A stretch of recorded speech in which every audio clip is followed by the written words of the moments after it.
নমস্কার, 7 নিউজ নেটওয়ার্কে আপনাদের স্বাগত। বঙ্গে এসআইআর প্রক্রিয়া ঘোষণা হওয়ার পর থেকেই শুরু হয়েছে বিতর্ক এবং রাজনৈতিক তরজা। নির্বাচন কমিশনের নির্দেশিকা মেনে বিএলওদের তরফে এনুমারেশন ফর্ম জমা দেবার পর খসড়া ভোটার তালিকা প্রকাশিত হওয়ার পরেও রাজ্য জুড়ে জেলায় জেলায় এসআইআর নিয়ে বিতর্ক অব্যাহত। এদিন যেমন উত্তর দমদম বিধানসভা কেন্দ্রের ফতেল্লাপুরের কাজী নজরুল ইসলাম সরণি এলাকায় অদ্ভুত ঘটনা প্রকাশ্যে এলো। 110 উত্তর দমদম বিধানসভা কেন্দ্রের 72 নম্বর বুথের 967 জন ভোটার নির্বাচন কমিশনের নির্দেশিকা অনুযায়ী এনুমারেশন ফর্ম ফিল আপ করে বিএলওর কাছে জমা দেন। অভিযোগ, খসড়া ভোটার তালিকা প্রকাশিত হওয়ার পরে দেখা যায় 967 জন ভোটারের নাম রয়েছে, কিন্তু তাদের মধ্যে 558 জনের নাম নো ম্যাপিং দেখাচ্ছে, তাদের হিয়ারিং করতে হবে। অথচ তাদের মধ্যে বেশিরভাগই দীর্ঘদিনের ভোটার এবং তাদের 2002 সালের ভোটার তালিকায় নামও রয়েছে। একটি বুথে এতজন ভোটারের নাম নো ম্যাপিং তালিকাভুক্ত হওয়ায় দুশ্চিন্তায় ঘুম উড়েছে 558 জন ভোটারের। বিএলওর কাছে এ বিষয়ে জানতে চাওয়া হলে তিনি কোনো রকম সাহায্যই করেননি। শুনুন ওই বুথের এক ভোটার শরীফুল ইসলাম গাজীর কি অভিযোগ। খসড়া তালিকা বেরোনোর পরে দেখা যাচ্ছে 967 জন ভোটারের নাম ইনক্লুড রয়েছে। এর মধ্যে দেখা যাচ্ছে 558 নো ম্যাপিং। এই 558-র মধ্যে প্রচুর ভোটার আছেন যারা 70, 80, 90 বছর বয়স্ক ভোটার আছেন, যাদের 2002-এর লিঙ্ক, নিজস্ব লিঙ্ক আছে, এবং অনেক ভোটার আছে যারা প্রয়োজনীয় ভোটার। এদের নো ম্যাপিং দেখাচ্ছে। বিএলওর সঙ্গে কয়েকদিন ধরে যোগাযোগ করার চেষ্টা করা হয়েছে, উনি কোনো লিস্ট দেননি। এই নো ম্যাপিং লিস্ট সেটা নির্বাচন দপ্তর থেকে আমাদের সংগ্রহ করতে হয়েছে। একজন অবসরপ্রাপ্ত সরকারি স্কুল শিক্ষিকা হওয়া সত্ত্বেও অদ্ভুতভাবে ভোটার তালিকায় তার নাম নো ম্যাপিং হয়েছে। তার ক্ষেত্রেই যদি এমন হয় তাহলে সাধারণ ভোটারদের কি পরিস্থিতি হবে? অভিযোগ, ফতেল্লাপুর আদর্শ হাই স্কুলের অবসরপ্রাপ্ত শিক্ষিকা বেগম মেহেরুন্নিসার। ভোটার লিস্টে গন্ডগোল হয়েছে যে যাদের 2002-এ নাম আছে বা 2025-এও নাম আছে, তাদের বিএলআর এসে সমস্ত কিছু দেখে গেছেন এবং বলেছেন যে সব কিছুই ঠিক আছে। কিন্তু লিস্ট আসার পর দেখা গেল যে আমাদের এখানে 568 জনের নাম, মানে 558 জনের নাম একদম আসেইনি। তাহলে এগুলো কেন হলো? আমি একজন, এই ক্ষেত্রে আমি বলতে হয়, আমি একজন স্কুল শিক্ষিকা, এই ফতেল্লাপুর আদর্শ হাই স্কুলেরই। আমি 34 বছর চাকরি করছি।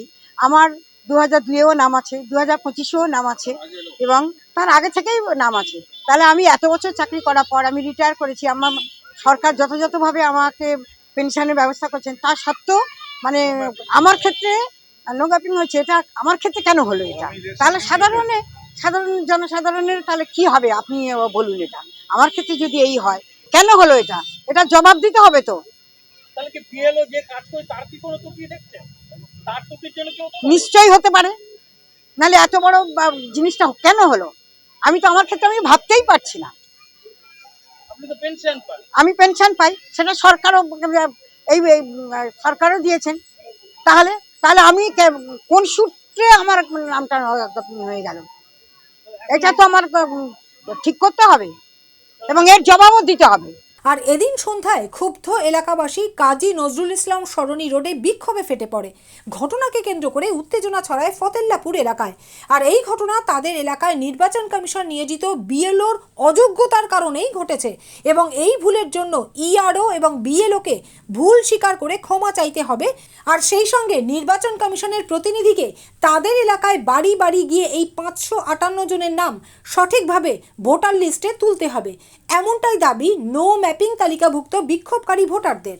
আমরা চাইছি এই যে নো ম্যাপিং, যে প্রয়োজনীয় ভোটার এবং সেলফ ভোটার, এদেরকে বাড়ি এসে এআরও এবং বিএলও সঙ্গে থেকে যে ভুলগুলো করেছেন সেই এন্ট্রিতে সঠিকভাবে এন্ট্রি করিয়ে এগুলো যাতে চূড়ান্ত লিস্টে নথিভুক্ত থাকে তার ব্যবস্থা অবিলম্বে করতে হবে। বিএলওর অযোগ্যতা, বিএলওর অযোগ্যতার জন্য অবশ্যই। তাহলে এখন কি করবেন আপনারা? আমরা কি করব কিছু বুঝতেই পারছি না। নির্বাচন কমিশনের প্রতিনিধি অবিলম্বে এসে আমাদের পার্টে সমস্ত বাড়িতে গিয়ে তারা আশ্বাস দিয়ে যাক তারা কি করতে চায়। একই দাবি জানালেন আরও এক বিক্ষোভকারী ভোটার আহাদুল ইসলাম গাজী। আমাদের এখানে 967-র মধ্যে 558 জনকে নো ম্যাপিং দেখানো হচ্ছে। এত বড় ভুলটা কেন হলো, কী জন্য হলো, আমরা সেটা নির্বাচন কমিশনের কাছে জবাব চাইছি। আমাদের যাতে অবিলম্বে ঠিকমতো তারা এখানে এসে আমাদের নামগুলো সংশোধন করে ঠিকমতো আবার উন্নয়ন করে তোলার ব্যবস্থা করে যায়, এই মানে আশা আমরা করছি। আমরা চাইছি আমাদের সম্পূর্ণ সুস্থভাবে আমাদের এই ব্যবস্থাটা করে দেওয়া হোক। বিএলও তিনি বলছে আমি কিছু জানি না, আমি কিছু কাজ বুঝতাম না, আমাকে এখানে দিয়েছে, আমি খিচুড়ি স্কুলে ছিলাম, আমাকে দিয়েছে, আমি আমার এখান থেকে ফর্ম তুলে নিয়ে আমার উপরে যিনি আছেন ওনাকে দিয়েছি, উনি কি করেছে আমি জানি না। তাহলে গা ছেড়ে দিচ্ছে হ্যাঁ, এরা কোনো রেসপন্স করছে না। আমরা চাইছি আমাদের অবিলম্বে সুব্যবস্থা করে দেওয়া হোক। চন্দন সেনগুপ্তের রিপোর্ট 7 এভিক নিউজ নেটওয়ার্ক। আরও বিভিন্ন খবরের আপডেট জানতে হলে অবশ্যই সাবস্ক্রাইব করুন 7 এভিক নিউজ নেটওয়ার্ক চ্যানেলটি, কারণ আপনাদের একটা সাবস্ক্রিপশন আমাদের কাছে অত্যন্ত মূল্যবান। পাশাপাশি অবশ্যই ফলো করুন আমাদের হোয়াটসঅ্যাপ চ্যানেলটিও। জয় হিন্দ।